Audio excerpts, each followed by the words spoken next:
ನನ್ನ ವಿಡಿಯೋವನ್ನು ಆಲಿಸುತ್ತಿರುವಂಥ ಎಲ್ಲರಿಗೂ ನಮಸ್ಕಾರಗಳು. ಇಲ್ಲಿಯವರೆಗೆ ನನ್ನ ಚಾನಲ್ಗೆ ಯಾರು ಸಬ್ಸ್ಕ್ರೈಬರ್ ಆಗಿಲ್ಲವೋ ದಯವಿಟ್ಟು ಆಗಲಿ ಅಂತ ಕೇಳಿಕೊಳ್ಳುತ್ತಾ, ಇವತ್ತು ಒಂದು ಸುಂದರವಾದಂಥ ವಿಷಯ. ಬದುಕಿಗೆ ಬೇಕು ಭರವಸೆ ಮತ್ತು ತಾಳ್ಮೆ, ತಾಳಿದವನು ಬಾಳಿಯಾನು.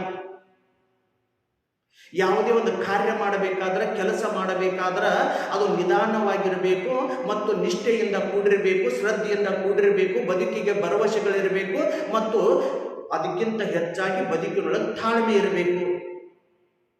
ಇಂಥ ಒಂದು ತಾಳ್ಮೆ ಮತ್ತು ಭರವಸೆಗೆ ಒಂದು ಸುಂದರವಾದಂಥ ಘಟನೆ, ಕಥೆಯನ್ನು ಉಲ್ಲೇಖ ಮಾಡ್ತಾ ಇದ್ದೀನಿ. ಒಂದು ಅರಮನೆಯ ನಾಡು, ಸುತ್ತಮುತ್ತ ಸಾಕಷ್ಟು ರೈತರು ತಮ್ಮ ದುಡಿಮೆಯನ್ನು ಮಾಡ್ಕೊಂಡು ಹೊತ್ತು ಹಾಕ್ತಿದ್ರು. ಉದರ ಪೋಷಣಂ ನಾನಾಕೃತ ವೇಷಣಂ ಅಂದ ಹಾಗೆ ಎಲ್ಲ ಜನರು ದುಡಿಯುವುದು, ದುಡಿಮೆ ದುಡ್ಡಿನ ತಾಯಿ, ಕಾಯಕವೇ ಕೈಲಾಸ, ಕರ್ಮಯೋಗಿಗಳು, ಧರ್ಮಯೋಗಿಗಳು ಮತ್ತು ನಿಸ್ವಾರ್ಥ ಸೇವೆಗಳಾಗಿರುವಂಥ ಅಂಥ ನಾಡಿನೊಳಗೊಬ್ಬ ರೈತ ಇದ್ದ. ಅವನು ದ್ರಾಕ್ಷಿ ಬೆಳೆದದ್ದ. ಆದರೆ ದ್ರಾಕ್ಷಿ ಸುಮಾರು 30 ವರ್ಷದವರೆಗೆ ಯಾವುದೇ ರೀತಿಯಾದಂಥ ಫಲ ಕೊಟ್ಟಿರಲಿಲ್ಲ. ಆದರೆ ಆ ರೈತ ಭರವಸೆಯನ್ನು ಬಿಟ್ಟಿರಲಿಲ್ಲ, ತಾಳ್ಮೆಯನ್ನು ಕೆಟ್ಟಿರಲಿಲ್ಲ. ಹಂಗಾರ ಬದುಕಿನೊಳಗೆ ತಾಳ್ಮೆ ಇಟ್ಟುಕೊಂಡಿದ್ದ, ಕನಸಿನೊಳಗೆ ಭರವಸೆ ಇಟ್ಟುಕೊಂಡಿದ್ದ. ಬಿತ್ತಿದ ಬೀಜ ಇಂದಲ್ಲ ನಾಳೆ ಫಲ ಕೊಡುತ್ತೆ ಎಂಬ ನಂಬಿಕೆ ಇಟ್ಟುಕೊಂಡು ದುಡಿಮೆ ದುಡ್ಡಿನ ತಾಯಿ. ಯಾಕಂದರೆ ಭೂತಾಯಿ ತನ್ನ ಮಗನನ್ನು ಎಂದೂ ಕೈ ಬಿಡುವುದಿಲ್ಲ ಅಂತ ತಿಳ್ಕೊಂಡು ಆ ಭೂತಾಯಿಯ ಮೇಲೆ ಭರವಸೆ ಇಟ್ಟುಕೊಂಡು ಸುಮಾರು 30 ವರ್ಷಗಳ ಕಾಲ ಆ ದ್ರಾಕ್ಷಿ ತೋಟವನ್ನು ತನ್ನ ಮಗುವಿನಂತೆ ಕಾಪಾಡಿಕೊಂಡು ಬಂದಿರುವಂಥ ವ್ಯಕ್ತಿ ಯಾರಾಗಿದ್ದಂದರೆ ರೈತ ಆಗಿದ್ದ. ಆವಾಗ ಅರಮನೆ ಒಳಗಿರುವಂಥ ರಾಜ ಏನು ಹೇಳ್ತಾನಂದರೆ, ಅರಮನೆ ಒಳಗೆ ಕುಳಿತುಕೊಳ್ಳುವ ಬದಲಾಗಿ ನಮ್ಮ ನಾಡಿನ ರೈತರ ಯೋಗಕ್ಷೇಮ ನೋಡ್ಕೊಂಡು ಬರೋಣ ಅಂತ ತಿಳ್ಕೊಂಡು ಮಂತ್ರಿ ಮಹೋದಯರನ್ನು, ತನ್ನ ಸಹಚರ ಬಂಧು ಬಳಗದವರನ್ನು ಕರೆದುಕೊಂಡು ಹೋಗ್ತಾರೆ. ಅಲ್ಲಿ ಕರೆದುಕೊಂಡು ಹೋಗಿ ನಡೆದಾಡ್ತಾ ಹೋಗ್ತಾರೆ. ಹೋಗುತ್ತಿಯ ಸಂದರ್ಭದಲ್ಲಿ ಒಂದು ದ್ರಾಕ್ಷಿ ತೋಟ ಕಾಣುತ್ತೆ. ದ್ರಾಕ್ಷಿ ಒಳಗ ತುಂಬಾ ಫಲ ಬಿಟ್ಟಿರುವಂಥ ದ್ರಾಕ್ಷಿ ತೋಟವನ್ನು ಕಂಡ ರಾಜ ಹೇಳ್ತಾನೆ, ಅಲ್ಲ ದ್ರಾಕ್ಷಿ ಚೆನ್ನಾಗಿ ಬೆಳೆದಿದೆಯಲ್ಲ, ಆ ತೋಟಕ್ಕೆ ಹೋಗೋಣ ಅಂದಾಗ ರಾಜ ಮಹಾರಾಜರು ಬರುವುದನ್ನು ಕಂಡ ರೈತ ಅಯ್ಯೋ ಕ್ಷಮೆ ಮಾಡುತ್ತಾ, ನಮಸ್ಕಾರ ಮಾಡುತ್ತಾ, ಅತಿಥಿ ದೇವೋಭವ ಎನ್ನುವಂತೆ ದೇವರನ್ನ ಬರಮಾಡಿಕೊಳ್ಳುವಂತೆ ಆ ನಾಡಿನ ರಾಜನನ್ನ ಬರಮಾಡಿಕೊಳ್ತಾ ಇರ್ತಾನೆ. ಬರಮಾಡಿಕೊಂಡಾಗ ಎಲ್ಲ ಅತಿಥಿ ಸತ್ಕಾರ ಮಾಡ್ತಾನೆ. ಮಾಡಿಮೇಲಂತ ನಿನ್ನ ತೋಟದೊಳಗೆ ಸುತ್ತ ಹಾಕಿ ಬರೋಣ ಅಂತ ತಿಳ್ಕೊಂಡು ರಾಜ ರೈತನನ್ನು ಕರ್ಕೊಂಡು ಮಂತ್ರಿಗಳ ಸುತ್ತ ಹಯದ್ಯೋಜ್ಞಾಗ ಹಣ್ಣು ತಗೋತಾನೆ, ಅಗಿತಾನೆ. ಹಣ್ಣು ತುಂಬ ರುಚಿಯಾಗಿದ್ದಿರ್ತಾನೆ.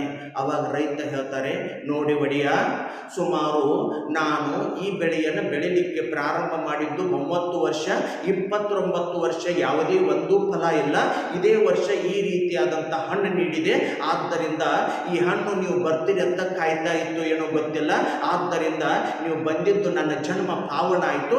ಸುಮಾರು 29 ವರ್ಷದ ತನಕ ಬರಡಾಗಿರುವ ನನ್ನ ಬಾಳು ಇವತ್ತು ಫಲವತ್ತತೆ ಕಂಡದ್ದು ನಿಮ್ಮ ಹೆಜ್ಜೆ ಇಟ್ಟಿದ್ದರಿಂದ ಅಂತ ತಿಳ್ಕೊಂಡು ರಾಜನನ್ನು ಗುಣಗಾನ ಮಾಡ್ತಾನೆ. ಆವಾಗ ರಾಜ ರೈತನ ಹೆಗಲ ಮೇಲೆ ಕೈ ಹಾಕಿ ಹೇಳ್ತಾನೆ, ಅಪ್ಪ ಮರಿಬೇಡ, ಯಾಕಂದರೆ ತಾಯಿಯ ಮಡಿಲು ರೈತನ ಹೆಗಲು ಎಂದೂ ಕೈ ಬಿಡಕ್ಕೆ ಸಾಧ್ಯ ಇಲ್ಲ ಅಂತ ತಿಳ್ಕೊಂಡು ರೈತಗೆ ಸಾಂತ್ವನದ ಮಾತುಗಳನ್ನು ಹೇಳಿ, ನೀನು ನಾಳೆ ಬರುವಾಗ ಬುಟ್ಟಿ ತುಂಬ ದ್ರಾಕ್ಷಿ ಹಣ್ಣನ್ನು ತಗೊಂಡು ಬಂದು ನಮ್ಮ ಅರಮನೆಗೆ ನೀಡಬೇಕಂತ ಹೇಳ್ತಾರೆ. ಅವಾಗ ರೈತ ಖುಷಿಯೋ ಖುಷಿ. ಸುಮಾರು ಇಲ್ಲಿಯವರೆಗೆ ನನ್ನ ತೋಟಕ್ಕೆ ಯಾರೂ ಬಂದಿರಕ್ಕಿಲ್ಲ, ಇದ ವರ್ಷ ಹಣ್ಣು ಬಿಟ್ಟೈತೆ ಅಂದಮೇಲೆ ರಾಜ ಮಹಾರಾಜರ ಪ್ರವೇಶ ಆಗೈತೆ, ಜನ್ಮ ಪಾವನ ಆಯ್ತು ತಿಳ್ಕೊಂಡು ಖುಷಿ ಪಟ್ಟು ರಾತ್ರಿ ಕಳೆದು ಹರಿವತ್ತು ಸುಂದರವಾದಂಥ ಹಣ್ಣುಗಳನ್ನು ಸಂಗ್ರಹ ಮಾಡಿಕೊಂಡು ಅರಮನೆ ಮುಂದೆ ಹೋಗಿಡ್ತಾನೆ.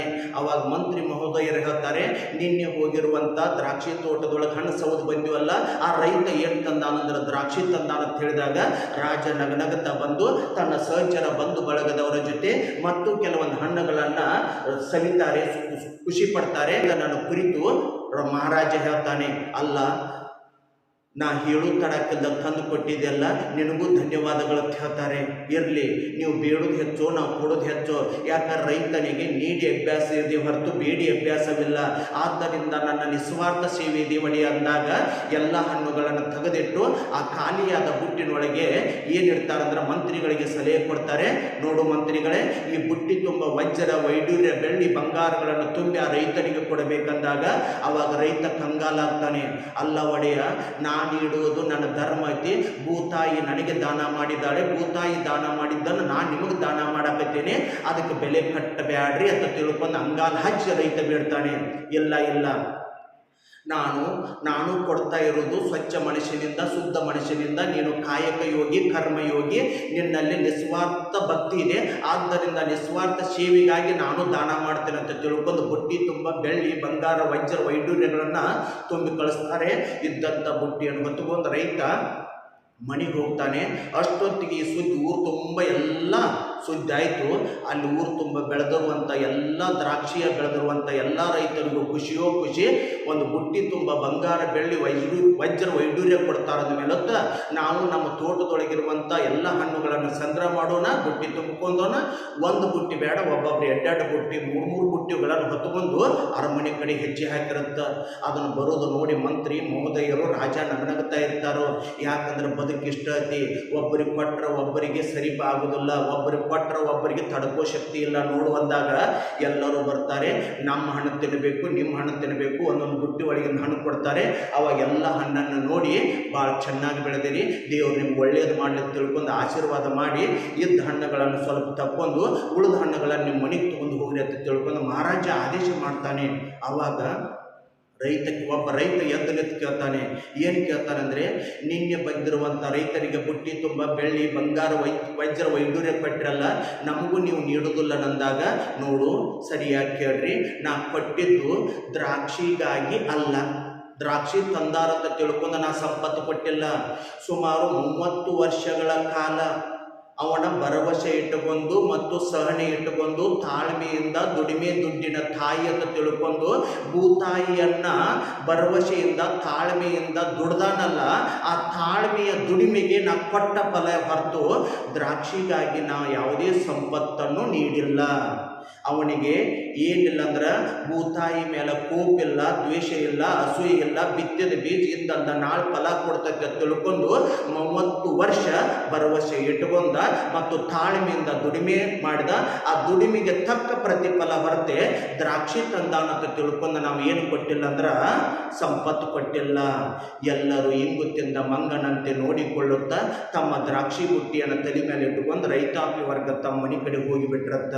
ಅದಕ್ಕೆ ಬದುಕಿಗೆ ಬೇಕಾಗಿದ್ದು ಒಂದು ಭರವಸೆ, ಇನ್ನೊಂದು ತಾಳ್ಮೆ. ತಾಳಿದವನು ಬಾಳಿಯಾನು. ಅದಕ್ಕೆ ಬದುಕಿಗೆ ಬೇಕಲ್ಲ. ನಾವು ಆತುರಗೆಟ್ಟವರು. ಒಬ್ಬ ರಾಜ ಯುದ್ಧ ಮಾಡಿರೋ ಒಂದು ರಾಜ್ಯವನ್ನು ಮಾತ್ರ ಗೆಲ್ತಾನಂತೆ, ತಾಳ್ಮೆಯಿಂದ ಜಗತ್ತನ್ನು ಗೆಲ್ತಾನಂತೆ. ಅಂಥ ತಾಳ್ಮೆಯ ಘಟನೆಯನ್ನು ಇಲ್ಲಿ ಉಲ್ಲೇಖ ಮಾಡಿದ್ದೀನಿ. ಇಂಥ ಒಂದು ಸುಂದರವಾದಂಥ ಘಟನೆಯನ್ನು ನೀವು ಆಲಿಸಿದ್ದೀರಿ. ನಿಮ್ಮ ಜೀವನದಲ್ಲಿ, ನನ್ನ ಜೀವನದಲ್ಲಿಯೂ ಇರಬೇಕಾಗಿದ್ದು ಒಂದು ಬದುಕಿಗೆ ಭರವಸೆ, ಇನ್ನೊಂದು ಬದುಕಿಗೆ ತಾಳ್ಮೆ. ತಾಳ್ಮೆಯಿಂದ ಇರೋಣ, ಕಾಯಕವೇ ಕೈಲಾಸ ಅನ್ನೋಣ, ದುಡಿಮೆ ದುಡ್ಡಿನ ತಾಯಿ ಅನ್ನೋಣ. ಆತುರಗೆಟ್ಟ ದುಡಿಯುವ ಬದಲಾಗಿ ನಿಶ್ಚಿಂತೆಯಿಂದ, ದೃಢತೆಯಿಂದ, ನಿಷ್ಠೆಯಿಂದ ದುಡಿದು ನಿಮ್ಮೆಲ್ಲರ ಜನ್ಮ ಪಾವನ ಆಗುವಂಗೆ ಬದುಕೋಣ ಅಂತ ತಿಳ್ಕೊಂಡು ಇಲ್ಲಿಯವರೆಗೆ ನನ್ನೆರಡು ಸಂದೇಶಗಳನ್ನು ಆಲಿಸಿದಂಥ ತಮಗೆಲ್ಲರಿಗೂ ಹೃತ್ಪೂರ್ವಕ ನಮನಗಳು.